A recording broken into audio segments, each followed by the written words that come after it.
Hello everyone, welcome to our class. Today I'll discuss very important lesson of English language. I hope it will be very helpful for speaking.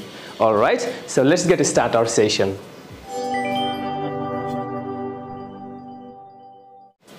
Today I will discuss about what's the difference between have to and am to. তো আজকে আলোচনার topic হলো have to এবং am to এর মধ্যে পার্থক্য।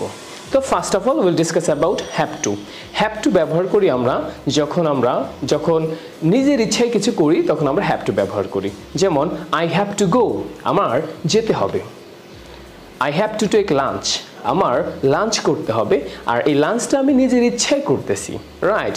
I have to buy a shirt, আমার একটা শার্ট কিনতে হবে। দ্যাট মিনস আমরা বুঝতে পেরেছি হ্যাভ টু ব্যবহার করি যখন আমরা নিজে থেকে কোনো কাজ করি। On the other hand am to যখন আমরা নিজে থেকে করি না, সামওয়ান ইজ ফোর্সিং ইউ, যখন কেউ আপনাকে ফোর্স করে তখন আপনি যে কাজটা করেন। Like I am to go, আমার যেতে হয়। That means have to means যেতে হবে, অ্যাম টু যেতে হয়। Alright, I am to talk over the phone, আমার ফোনে কথা বলতে হয়। I am to sit to read, আমার পড়তে বসতে হয়।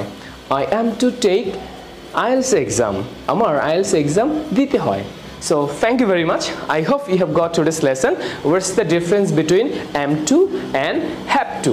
Thank you very much for watching me, and don't forget to share my video and don't forget to subscribe my YouTube channel. Thank you very much for watching me.